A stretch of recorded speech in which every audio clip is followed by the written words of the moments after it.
Western Conference Finals appearance. And the Lakers, fresh off a title, agreed to deal with Marc Gasol. They drafted him originally. Defending champs are reworking their front court, trading JaVale McGee to the Cavs to clear up some space for Gasol. All right, it's not official until Woj says so. Actually, sometimes Woj says so, then it becomes official. But in any case, we're going with these stories we just told you about. Mitchell and Tatum, the extensions. Why do these deals make sense for the players and their teams? Two foundational cornerstone players for both franchises. The kind of players that you build around, that guys want to play with, that represent, your organization. Those were no-brainers, both 5 years with the opportunity to make nearly $200 million for both Donovan Mitchell and Jason Tatum. All right, Lakers win the title and say, let's get a new guy in the 5 spot. Why was that move made? Well, a great opportunity there. Once Dwight Howard left for Philadelphia, they bring in not only Montrezl Harrell, but now Marc Gasol, a much more skilled, future Hall of Fame player, who can do so many things on the court, offensively, defensively, rebound. And, I think for Marc Gasol, a chance. Remember, this is the organization that drafted him. He was traded for his brother Pau before he ever played an NBA game.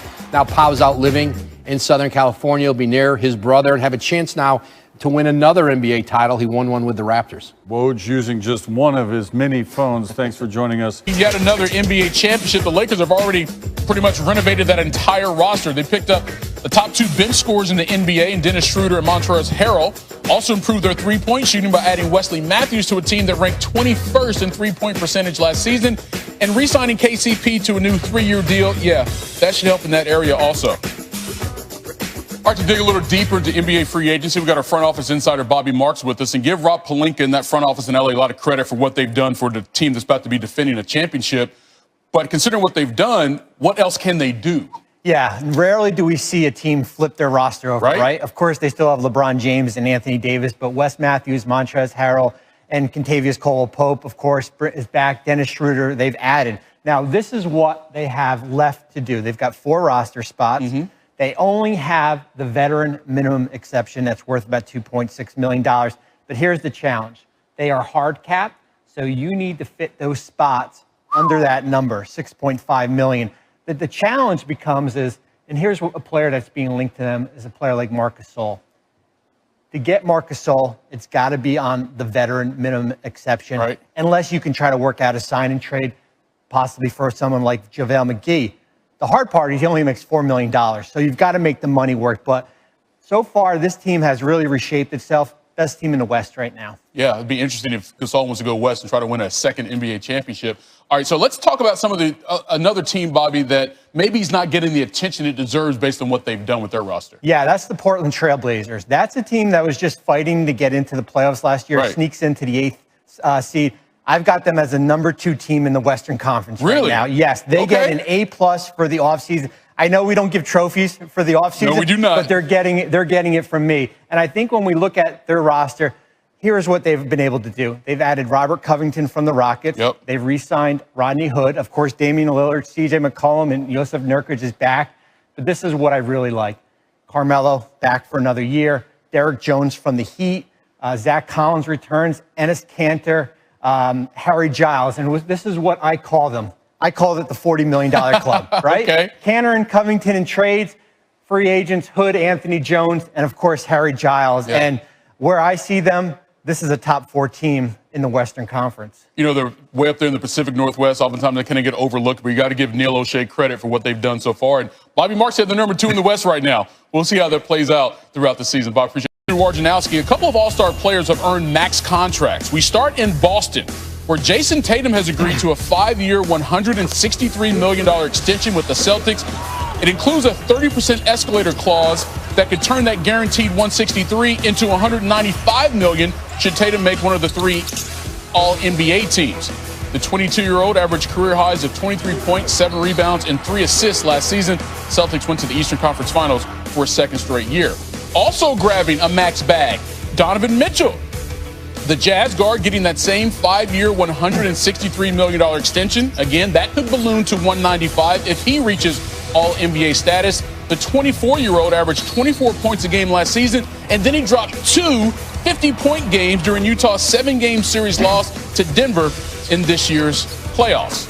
So all total, you have 4 players from the 2017 draft class who have scored more than 3,000 points in their young NBA careers. And now 3 of them have agreed to rookie Supermax extensions with those same squads. The number 1 pick from that year, Markelle Fultz, well, he's no longer with the team that drafted him.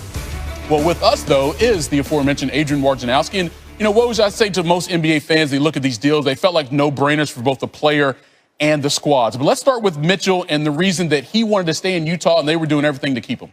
Yeah, there's a great relationship there with Donovan Mitchell, not just that organization, but that community. And he came to them at the draft, right before Gordon Hayward left in free agency. That was a wounded city. And immediately he gave them hope. And they realized very quickly they had a superstar and a player to build around. And now he comes back. You saw what he did in the bubble. And a player that really has blossomed, you've seen as a man. And you see him at the forefront of the social justice movement this summer in the league. And he's had a strong voice with that in that Salt Lake community. And you'll see a lot of that going forward. And he's just the kind of person that new ownership there, Ryan Smith, their front office, that they want to build around. We often talk about players that are face of the franchise. He's definitely that there in Salt Lake City. All right, but let's go over to Boston. Jason Tatum, I mean, he really emerged as a star this past season. Granted, they got some young talent in that squad, but that seems to be the building piece for this team going ahead. Absolutely, especially you've seen some stars come and go from Boston. Max players, Kyrie Irving, Al Horford, and then Gordon Hayward. But Jason Tatum is the player now, 5 years, close to $200 million, like Mitchell, with one more All-Star appearance. And you've already seen with Tatum, he is a player. He can be the best player on a championship team. And, for this Celtic organization with such a history of great ones, he's one you imagine up in the rafters someday. It's not easy to get your number up there, but you imagine it up there. And he's now, for them, with Jaylen Brown and, this, young core they have, he's the centerpiece. Yeah, give a lot of credit to Danny Ainge, not only just drafting Jason Tatum out of Duke, but realizing that he could be a cornerstone for this organization going forward. Woj, as always, appreciate the time, brother. Thanks, Mike. All right. Well, this is where the Lakers are right now, and it is rare for a championship team to kind of flip this whole roster. And first, we saw the move with Dennis Schroeder trading for Danny Green. He replaces Rajon Rondo. Wesley Matthews was signed for the biannual exception, replaces Kentavious Caldwell-Pope. Oh, we can't get him in there. Montrezl Harrell replaces Dwight Howard. Nope, touchscreen's not working, but they're in there. Trust me, they're in there. And when you look at their resume, as far as what they have with that roster, 6 roster spots open. They've got bird rights on Kentavious Caldwell-Pope.